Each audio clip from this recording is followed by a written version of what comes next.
voilà, le Nishiki Food Market à Kyoto.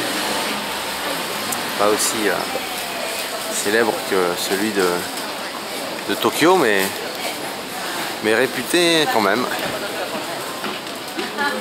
On fait un petit tour. On découvre tout un tas de produits comme par exemple les sèches là.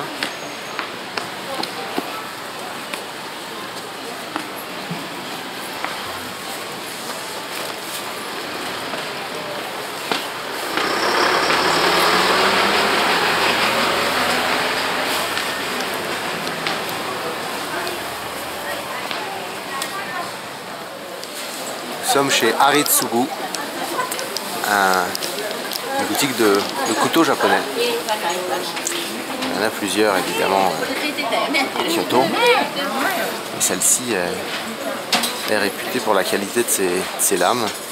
Et là par exemple au fond, on voit quelqu'un un revendeur qui est en train de préparer une lame. On vous en acheter une d'ailleurs, il vous la repasse à la pierre pour s'assurer de son tranchant. Et le choix est juste gigantesque. Donc c'est globalement trié par qualité de lame, certaines étant composées, étant retrempées plusieurs fois pour s'assurer d'une meilleure durabilité. Donc on a de tout, hein, des petits pour simplement désosser le poisson, à la découpe de la viande, à celle pour tailler les filets de poisson, d'autres pour des légumes. C'est vraiment impressionnant de voir tout ce qu'il y a.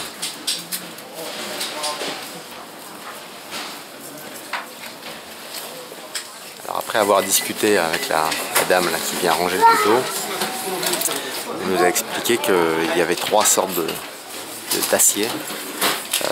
2 qui sont composés de fer et de steel et de iron, fer et d'acier. Et les autres, donc ça vaut à peu près de 125 € à 180 € pour cette taille-là à peu près. Donc ça sert à faire des sashimi. Certains servent à faire lever des filets par exemple, d'autres pour la viande, d'autres pour des légumes. Bon. Et ceux que nous voyons là, qu'ils ne sont faits uniquement que d'acier, toujours dans la méthode traditionnelle japonaise, valent à peu près 500 € pour la même taille. Donc ceux-là qu'on aperçoit à peu près, ça vaut 500 €. Donc si on regarde les autres, on va rapidement sur du 1000 € pour les lames les plus grandes. Et là, tout ce qu'on voit à l'écran, ça vaut à peu près entre 400 et 700 €.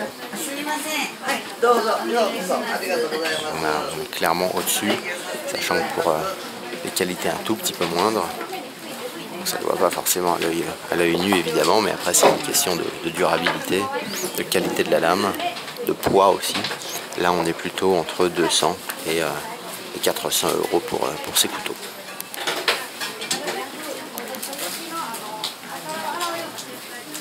Donc là, impossible de ne pas vous raconter ce que la dame vient de nous expliquer.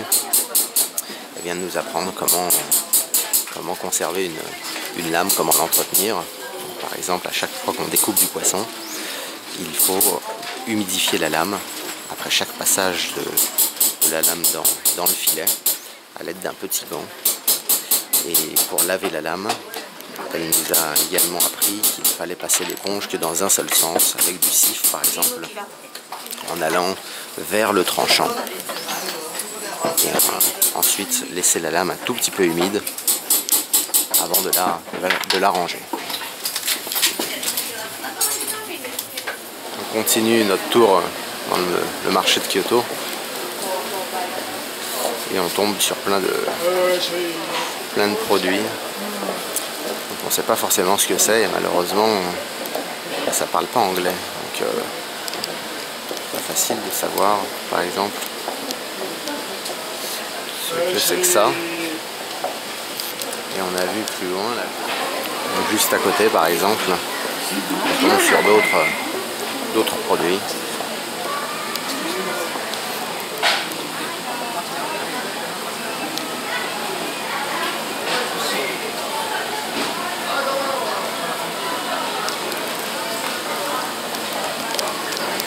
Ou alors juste à côté. Une autre forme de poulpe.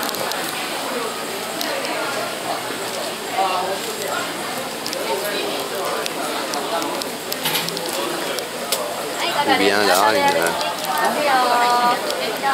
une mayonnaise, une moutarde aux œufs de poisson.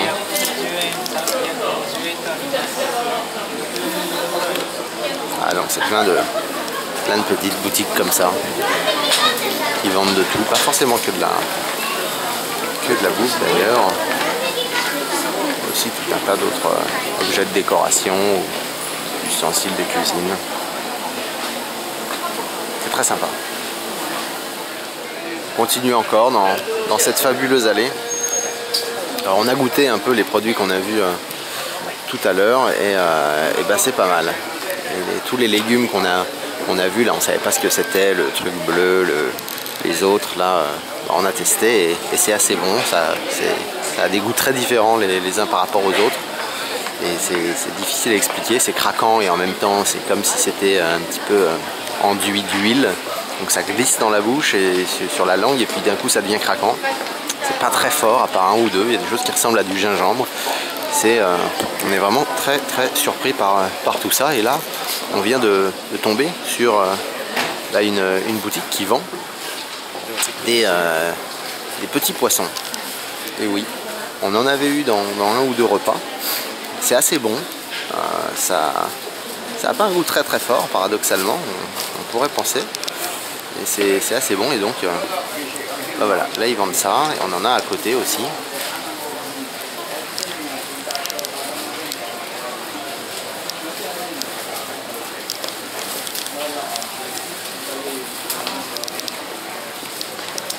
Juste à côté, bah, ils ont encore d'autres produits.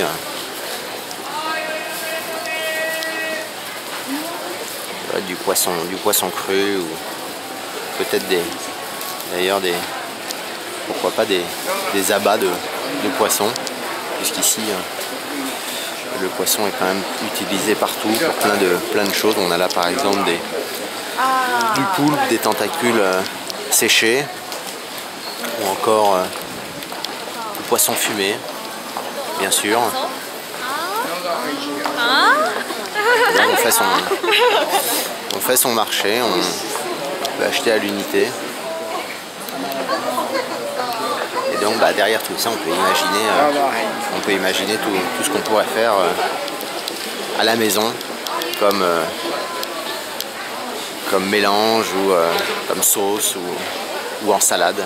Ça donne plein d'idées, accompagnées notamment un petit peu pourquoi pas de chouchou, comme nous en voyons là.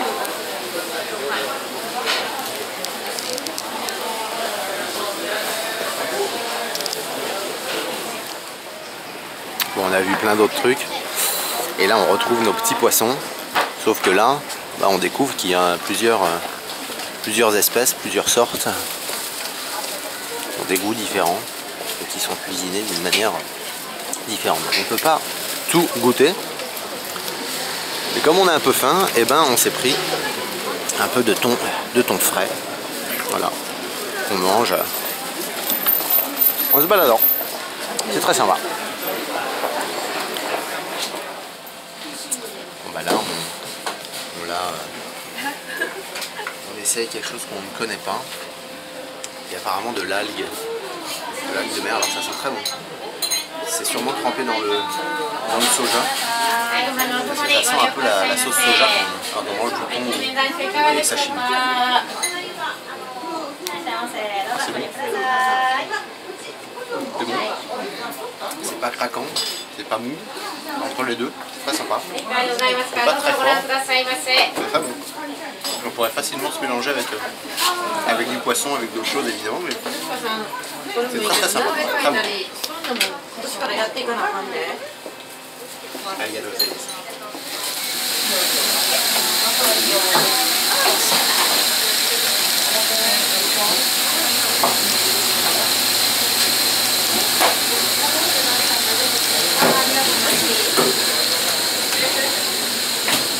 On va se prendre des brochettes? Ouais.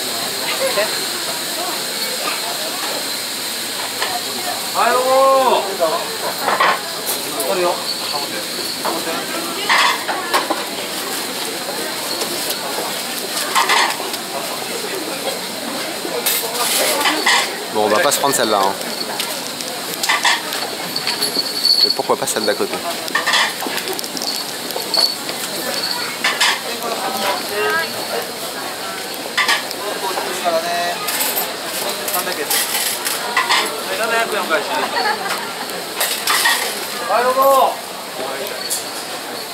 On s'est régalé. On a pris ces petites brochettes là. C'est de l'anguille. Et en fait on n'avait pas compris, mais parce qu'on a vu tout à l'heure le poissonnier là-bas qui découpe. C'est simplement l'anguille qu'on vient de manger. Toute fraîche, en grillée ou en tempura. Avec un tout petit peu d'oignon par-dessus, comme on voit là. Des petits oignons frits. C'était fameux. Là, on vient de faire une découverte fabuleuse. On a trouvé un magasin qui vendait des épices. Et surtout du yuzu, du gingembre et tout ça mélangé à différentes épices. Donc elle nous a tout fait goûter. Enfin, tout, pas tout à fait tout, c'est pas vrai. Elle nous a fait goûter beaucoup de choses. Et elle nous a fait goûter du yuzu pur, du yuzu avec du sel rose. Elle nous a fait goûter du wasabi mélangé avec des épices, avec 7 épices différentes. Il y a du gingembre aussi mélangé avec différentes épices. Tout a un goût très différent et en termes d'assaisonnement, là aussi on imagine pas mal de choses. Donc évidemment on en a acheté.